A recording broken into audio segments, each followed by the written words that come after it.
Hello guys! Magandang hapon sa inyong lahat. I am Churgas from Masagri Channel, a faith healer also at tarot reader. So ngayong hapon na to, tignan natin ano kayong sabihin sa inyo ng ating mga gabay. So this is weekly gabay for the month of March 23 hanggang March 29 for the sign of Capricorn. So Capri, welcome to my channel. Ano kayang messages, advices ng spirit guides ang ating masasagap for today's video? Kanino kayang energy or kaganapan sa buhay ng mga Capricorn ng ating mga hagilap? So guys, this reading is a general reading namang hindi lahat makaka-resonate. Kunin lang ang makaka-relate sa inyo and comment down below kung kaninong energy ang ating nasagap. Because don't forget to like and subscribe my channel and hit ko siya for more videos update. Maraming salamat po sa mga walang sawa pagsuporta sa aking channel, lalo-lalo nang dirige-skip ng ads. Naway pagpalain kayo ng Diyos at may kapal, siksik-liglig na gumapo na biyayang manang balik sa inyo.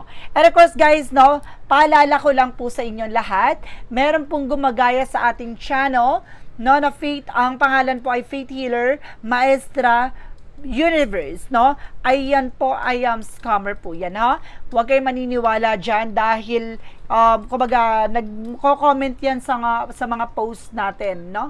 Sa mga post natin dito sa YouTube, nagko-comment po yan regarding sa donations daw, ganon.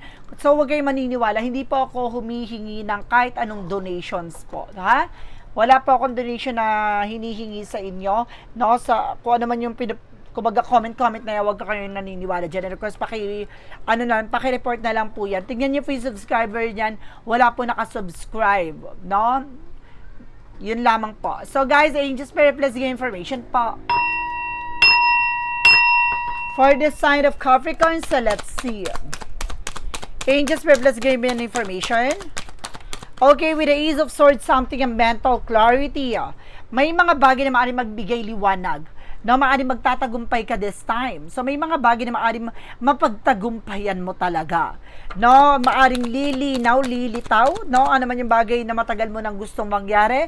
With a Tower moment for a major changes, may malaking pagbabago na magaganap sa buhay mo, even sa finances and career mo. So, let's see what is the additional messages. And of course, there's something guys with a 501. So, there's a competitors. Uy, malalaman mo na kung sino yung tong inggitan at evil eye.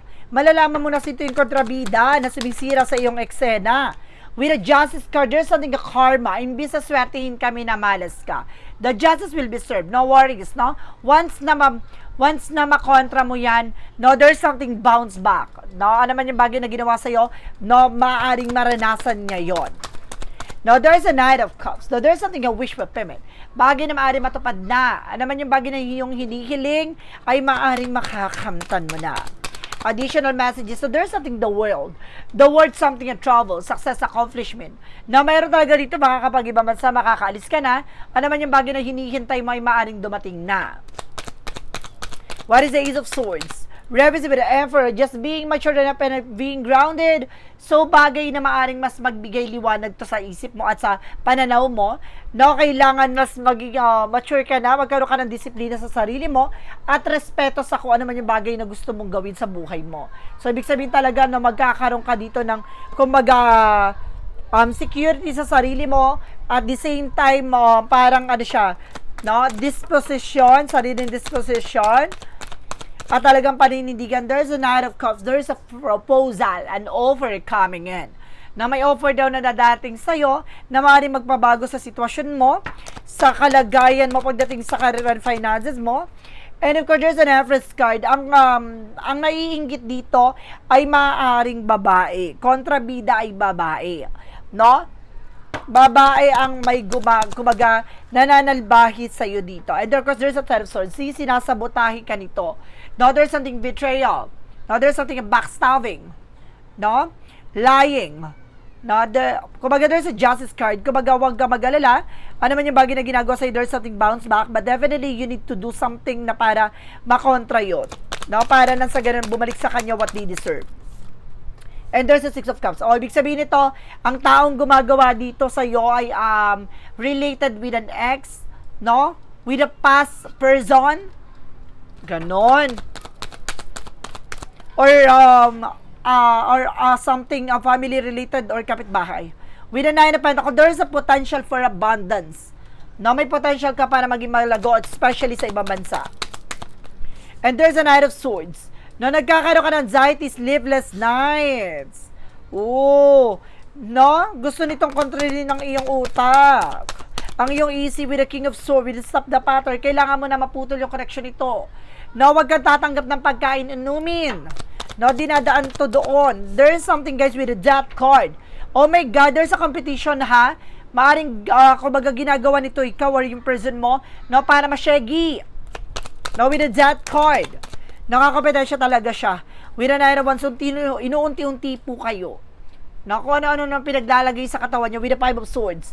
No, nagkakaroon ng self-sabotage the way na kumbaga nagbibigay ka ng information dito sa tao na to.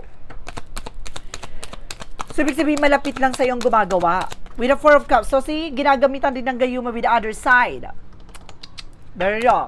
For the outcome, there's something guys with the Seven of Cups, with the confusion para guluhin ang position at sitwasyon nyo.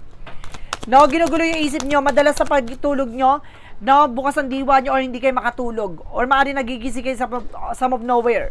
With a chart card, you need to do something. You need to take an action for this. No, kailangan mo na maputol, matuldok ka na naman yung bagay na ginagawa sa iyo dito. And if there's something a hyphen, religious factor. Sabi ko na nga ba, may palipad hangin pa. With the other side, guys, no? Ginagamitan ka ng ritual with the Four of Swords. No, kaya you're feeling also tired. No, you're feeling also frustrated. No? Kala feeling mo lagi pagod na pagod ka na hindi mo maintindihan. No, there's an iris with the success driving. But at the end of the time, maaaring bibilis ang takbo ng sitwasyon. With the Sun card, no, maaaring lilitaw, lilinaw. No, malalaman mo ang punot dulo ng lahat. Maaaring malalaman mo kung sino ang may kagagawa ng lahat. So, let's see what is additional messages naman tayo. No, pagdating sa finances and career, love life at kalusugan. Ano pa maaaring masagap natin sa energy mo? So, there's something a Knight of Wands. So, konting tiyaga. No, magpatuloy ka raw sa ginagawa mo dyan. May mga hinihintay ka resulta, document paper, there's a possible na dumating na. No, maaaring makakalis ka na. And of course, there's a Two of Wands by choice. Pili mo lang yung mga taong pagkakatiwala mo. There's a first step. No, gumawa ka ng paraan, no? Kumbaga, gumawa ka ng unang hakbangin. Paano mo masisimulan at paano mo gagawan to ng eksena? With the Page of Wands, dahil may magandang balita. No, or more on actions, no? Puro once, ibig sabihin, there's an action and movement. No, magkakaroon ng development dito. There's something at Three of Pentacles. Kailangan lang ng unity. No, pagtutulungan with your person. No, there's a strength with the confident. Lakas naman ng loob mo, no? Lakas naman pakiramdam mo. Pagdating sa career and finances mo, kailangan mong kumilos at gumalaw. Kailangan mo mag-decide kung gusto mo kumbaga mabago na ang cycle ng buhay mo. Pagdating sa love life, there's a Six of Swords, a transition. May bagay na maaaring magbago na pagdating sa relasyon. At the same time, there's a King of Cups. Your person is very devoted. No, devoted naman ang daw ang person mo. And supportive. And of course, there's a Three of Cups with a third party. So, may third party talaga. With a full card, something a new beginning coming in. Na may bagong simula at panibagong pag-asa daw dito. And of course, there's a King of Wands with a look at the bigger picture. Lagi mong titignan yung magiging posibilidad.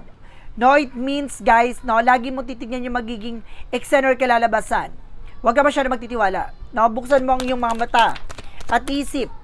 With a Wheel of Fortune, with a turning back. With a Ten of Cups. No, babalik din daw to na this is something destined to happen with the happiness. No, naka-line up daw to na magiging masaya ka din daw tayo pagsubok lamang daw to. Spiritual journey. What is additional messages tayo pagdating sa kalusugan? And if there's something you of Cups, something moving forward, na makaka-move on ka rin daw, na makaka-recover ka rin daw from that situation with the Five of Cups. Maaaring madidisappoint ka lang kasi kung sino ito pinagkakatiwalaan mo, siya pala ang gumagawa ng kademonyohan sa'yo with the Devil card. No, ginagawan ka sa kalusugan talaga. And of course, there's a Page of Cups, something species. Sabi ko na nga, may malansang isda. No? And there's a Star card, healing and recovery. No worries. No?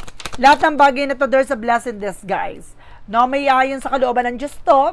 Kailangan mo lang mas maging matatag at magtiwala sa ating pong may kapal na lahat ng bagay nito ay may rason.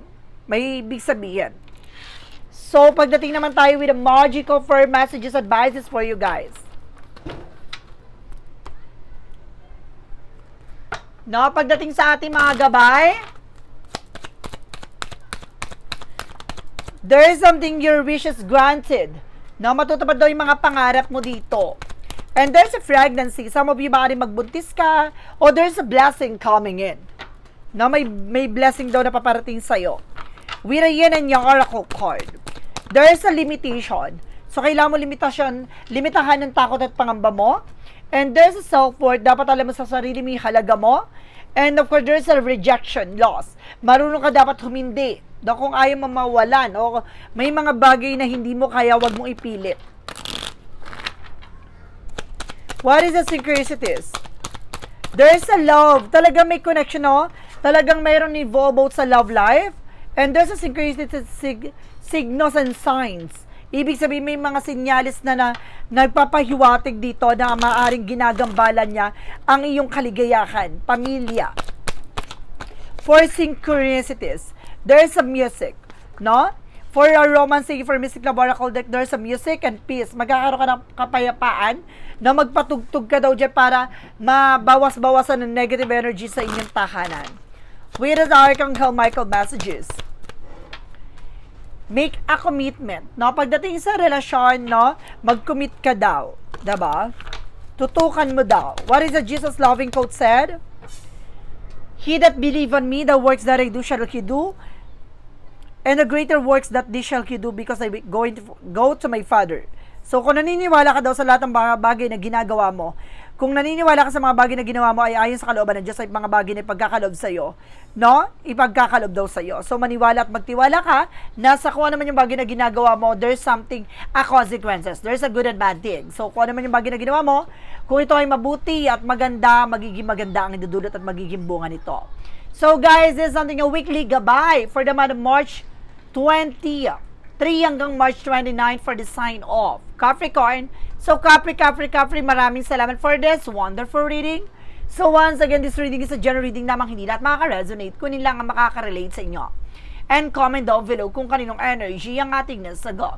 And because don't forget to like and subscribe my channel. And hit the bell for more videos update. Because maraming salamat po sa mga walang sawang pagsuporta sa aking channel. Lalo-lalo nang dinigil-skip ng ads na way pagpalain kayo ng Diyos at may kapal. Siksik-lig-lig umapo na biyayang man ang balik sa inyo. Maraming salamat din si Direct Video. Bye-bye and babush.